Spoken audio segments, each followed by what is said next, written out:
Diddy thought the fire buried the truth. He didn't know someone saved the tapes. It was just after 9 p.m. when the fire engines swarmed into the South Bronx industrial lot. Thick black smoke curled into the night sky, visible from the Harlem River to the east side. Diddy stood across the street, arms folded, jaw locked tight. The flames were already eating through the second floor, his private recording suite. He didn't speak to the reporters. He didn't flinch when the roof collapsed. He didn't even blink when they told him everything inside was gone. And that's exactly how he wanted it. Because what burned that night wasn't just millions of dollars in equipment. It was memories, mistakes, secrets. Back then, the fire was ruled an electrical fault. Faulty insulation, faulty wiring. Tragic, but not criminal, the report said. But now, 12 years later, a man had walked into the Manhattan courthouse with a hard drive and a question. "Did you think I wouldn't keep a copy?" The court clerk glanced up, confused. "Name?" He smiled. "Marcus Vance, former studio tech. Tell the prosecution I'm here to give them something flammable." Inside the courtroom, Diddy's attorneys were already playing defense. The government had reopened the fire case under new federal suspicion. Arson with intent to destroy evidence. And Marcus Vance was about to become their star witness. He hadn't been on anyone's radar. A quiet technician. Background noise. The kind of person who plugged in cables and nodded when spoken to. The kind of person nobody noticed copying the surveillance footage onto a separate drive 2 nights before the fire. That footage hadn't been seen in over a decade. Until today. "Did you make any alterations to the files?" the prosecutor asked. Marcus shook his head. "None. Time-stamped, authenticated. You'll see everything." As the lights dimmed and the monitor blinked to life, the room fell silent. On screen, grainy footage of the studio hallway. A man in a dark hoodie walking fast. No tools. No backpack. But he stops near the breaker panel. Looks around. Pulls something from his sleeve. Pauses. Looks directly into the camera. It's Diddy. The courtroom gasped. He didn't look afraid. He looked deliberate. In control. Then the screen went black. No one spoke for a full 5 seconds. Judge Harkins leaned forward. "Is that the only footage you have?" Marcus shook his head. "That's just the opening scene. The real footage comes next." Diddy leaned into his lawyer, whispering sharply. His fingers trembled slightly for the first time since the trial began. He thought the fire had burned the truth. He didn't know someone had saved the tapes. The courtroom doors shut with a heavy click. Federal agents lined the back wall now. Diddy's expression was unreadable, except to those who'd known him long. His jaw was tight, and his right thumb rubbed slowly against his middle finger. A tell. A habit from when he was younger. Before the money. Before the empire. Judge Harkins gave a curt nod. "Proceed with the next file." Marcus Vance tapped a few keys, and the screen came alive again. October 17th, 11:23 p.m. 2 nights before the fire. The camera feed switched to inside the mixing suite. It was empty at first, dimly lit by LED strips along the console. Then, the door creaked open. Diddy entered alone. No entourage, no producers, no bodyguards. He walked straight to a drawer under the soundboard, pulled it open, and removed a black binder. Thick, overstuffed with papers, some of them marked with red X's. He flipped through them slowly, then tore out a section and fed it into the industrial shredder in the corner. That's when a second figure appeared on camera, a younger man, early 20s, wiry frame, ID badge hanging sideways. Marcus leaned in. "That's Jamal Hill, one of our interns at the time. Went missing 2 weeks after the fire." The courtroom went quiet again. On screen, Jamal approached Diddy cautiously. The video had no audio, but body language said enough. Jamal pointed toward the shredder. He looked concerned, nervous. Diddy stood still, then slowly walked over to the intern and placed a hand on his shoulder, spoke into his ear. Jamal didn't move. Then Diddy handed him a flash drive. Seconds later, the lights in the room cut out, except the camera kept recording. A red emergency bulb blinked on. Diddy stepped out of frame. Marcus paused the video. That's the moment the internal power system was overridden. Only the surveillance circuit stayed active. That wasn't a system glitch. That was planned. The prosecutor stood. Mr. Vance, are you saying this wasn't just a fire? It was a digital cover-up? Marcus looked directly at Diddy. I'm saying he wanted more than fire. He wanted the narrative. From the defense table, Diddy's attorney stood. Your Honor, this is speculative. There's no proof that my client intended to destroy evidence. Judge Harkins cut him off. Save it for cross. Mr. Vance, continue. The next video loaded. October 19th, day of the fire.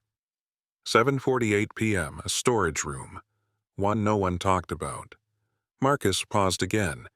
This next frame. It's hard to watch. The video showed Jamal Hill again, alone, dragging a heavy box labeled Confidential Master Files across the floor. He stacked it onto a dolly cart and rolled it toward the back exit. But just before he could leave, two men in dark hoodies intercepted him. No faces, but one wore a diamond-studded ring. A ring that Diddy had been seen wearing in dozens of music videos. Jamal stopped, visibly scared. There was shouting, visible but silent. The ring-wearing man yanked the dolly from him. Then the video went static. Marcus spoke, voice lower now. Jamal never came back to work. The official record says he resigned via email. But I knew he'd never just walk away, not with what he knew. The jury was locked in. Diddy's shoulders now slouched just slightly. Marcus closed the laptop gently. The fire destroyed everything, except what Jamal managed to sneak out. He reached into a backpack and placed a smaller drive on the table. This is the rest. Music tracks, phone recordings, financial links, what he risked everything to save. The courtroom didn't breathe, and Diddy, for the first time, looked scared. Judge Harkins tapped his pen twice, signaling the proceedings to continue. Mr. Vance, he said, you may present the contents of that second drive. Marcus didn't hesitate. He slid the flash drive into the laptop. The room fell completely silent. Everyone, jury, press, prosecution, even the court security, leaned in. The screen remained black, but now the speakers crackled. A muffled voice, Diddy's voice, recognizable, even under distortion. If this ever gets out, that whole building's gonna go up before they touch a single file. Gasps. You think they care about rights, bro? That stuff connects people way bigger than me. Labels, investors, the whole damn tree. A second voice, younger, tense, likely Jamal. But these contracts, the fake payments, what am I supposed to do if they call me in? Then you're not listening. You don't speak unless I say so, understand? Yeah, but I made copies, just in case. Silence. Then the unmistakable sound of a fist slamming something. You did what? The audio abruptly cuts. Marcus looked at the courtroom. That recording was captured from Jamal's phone. He backed it up to our internal cloud system before the fire. I retrieved it 2 years ago, but I was scared. I didn't know what to do with it. The prosecutor stood, walking slowly toward the jury. Ladies and gentlemen, that wasn't just fear. That was foresight. That young man knew something was wrong, and the moment he made copies, he signed his own disappearance. The defense sprang up. Objection. Unfounded implication. There is no direct proof of Mr. Combs' involvement in the intern's alleged disappearance. Not yet, the prosecutor said coldly, but we're just getting started. Judge Harkins didn't overrule it. He simply looked at Diddy, then back to Marcus. Do you have more, Mr. Vance? Marcus nodded. Jamal wasn't the only one who came to me. There was a second whistleblower. Someone even closer. The courtroom murmured. Who? The prosecutor asked. Marcus opened a folder and held up a signed affidavit. On the screen appeared a name. Jessica Combs. Diddy's cousin. Former studio accountant. And underneath it, sworn testimony, filed under seal, November 12, 2018. A stunned silence spread through the room like smoke. The prosecutor whispered to their assistant, then turned back. Your Honor, she said, the prosecution moves to unseal this testimony. It directly connects the studio fire to a cover-up of ongoing financial fraud, including laundered royalties, ghost artist payments, and offshore accounts. The judge looked up, his voice low and heavy. Motion granted. Diddy exhaled hard. His lips tightened. His lawyers huddled. The weight of his empire, built over decades, now sat on that courtroom projector. Marcus stepped back, his voice steady. I stayed silent for years because I thought I owed him something. But the truth isn't something you bury, even if you set the building on fire. And as the screen transitioned to Jessica Combs' affidavit, one question echoed through the minds of everyone present. If Jamal saved the audio, what else is out there? The courtroom projector now displayed a scanned image, a lined notebook page filled with tight, precise handwriting. Jessica Combs' personal ledger. One line was underlined 3 times in red ink. $450,000, transferred to Black Sunrise NC, no artist assignment, ordered by SC. SC Sean Combs. The courtroom stirred. The prosecutor pointed. This wasn't a one-time error. This ledger outlines 37 such payments, all funneled through shell companies, all approved by Mr. Combs, none traceable to real music clients. Diddy leaned back slowly. He wasn't whispering to his lawyers now. He was just watching, calculating. Jessica's affidavit was then read aloud. Her voice, recorded years earlier, now echoed from the speakers. I stayed quiet because family is supposed to mean loyalty. But Sean's empire, it's built on fiction, not music, not talent. Fiction. These payments were deliberate. This wasn't bad accounting. It was laundering. Through tour budgets, ghost producers, fake merch, and when Jamal noticed the pattern, I warned him. I told him not to speak up. Then one day he was gone. Gasps swept across the courtroom. He didn't just disappear. Sean erased him. The judge looked visibly shaken. Do you have supporting documentation? Marcus stood up. We do. He clicked to the next file on the flash drive. It was a folder labeled Tour Cost Overrides. Inside, digital invoices for trucking gear, lighting equipment, and venue insurance. All fake, all padded, all pointing to the same 5 bank accounts in Belize, Zurich, and Malta. Total estimated sum laundered through the studio, over $14 million. At this, the jury members exchanged glances. The prosecutor moved swiftly. We believed the fire was staged to destroy these files, that Jamal was silenced because he attempted to extract them. She turned toward Diddy. And now, we have reason to believe Jessica Combs was threatened into silence, too. Just days after submitting this affidavit, she withdrew it. She claimed she made it all up. But her signature and this notebook say otherwise. Marcus looked down, voice quieter now. She told me she was afraid for her life. She left the city 3 days after retracting her statement. No one's heard from her since. The courtroom was utterly still. Reporters weren't writing. They were just frozen. Diddy crossed his arms. It was the only move he made.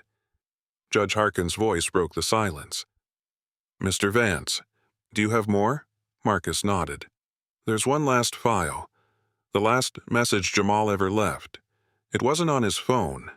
It was hidden in metadata, embedded into the master track he was working on the night before the fire. The room was holding its breath now. Marcus played the audio. It was faint, tucked at the end of a file that sounded like a lo-fi beat track. Then, quietly, "If this is playing, I didn't make it out. The fire was no accident. Tell Jessica. Tell the truth." The sound faded. Silence returned. And for the first time, Diddy looked down. He wasn't plotting. He wasn't posturing. He was remembering. The courtroom lights dimmed once more as the judge leaned forward. "Mr. Vance," he said, voice measured, "you may proceed with the final exhibit." Marcus didn't open the laptop this time. Instead, he reached into his bag and pulled out an object wrapped in cloth. Charred at the edges, but unmistakable. A surveillance hard drive, partially melted. "This," he began, "was recovered by fire investigators from the far end of Studio B. They missed it because it had fallen behind a metal filing cabinet. Burned, but not erased." He held it up gently. "It took 3 years and a federal grant to restore the data, but what we found was worth every second." The screen flickered to life again. This time, it wasn't security footage or hidden audio, it was Jamal Hill himself, speaking directly to the camera. "If you're watching this, that means the backup survived. That means someone cared. I didn't sign up to be a whistleblower. I signed up to be part of the music. But this place, it's not just beats and verses. It's built on lies." He inhaled slowly. "They're stealing from everyone. From artists, from producers, even from fans. All that glitz? It's a front. And Diddy, he knows. He designed it." The video glitched, heat damage visible across the frame, but resumed. "I couldn't walk away, so I backed up everything. I left copies in 3 places. If they find this one, maybe they'll finally listen." He looked down as if realizing something for the first time. "They'll try to spin it, make me the villain, or pretend I never existed. But if you hear my voice, I'm real. And I saw it all." The screen faded to black. A beat. 2. Then Judge Harkins spoke. "Prosecution, do you wish to enter this into evidence?" "We do, Your Honor," the lead attorney replied, voice low but steady. "And we're filing an immediate motion to reopen the investigation into the 2019 studio fire as a criminal cover-up, not an accident." She turned slowly toward the defense table. "Sean Combs, your empire was built on talent, but held together by silence and fear. That silence ends today." Diddy didn't speak. Not when the bailiff placed a fresh arrest warrant on the table. Not when federal agents stepped forward again. Not even when his lawyer whispered, "We can still negotiate." He just sat there, eyes locked on the blank screen, where Jamal's last words still echoed in his mind. Outside, the press was already gathering. Headlines forming. "Studio fire reopened as arson." "Whistleblower's final message breaks the case." "Diddy faces grand jury on fraud, obstruction, and cover-up." As the courtroom emptied and chains clicked around his wrists, Diddy turned once, just slightly, toward Marcus Vance. Their eyes met, not with rage, not with regret, but with recognition. Because for the first time in a long time, someone had finally told the whole truth.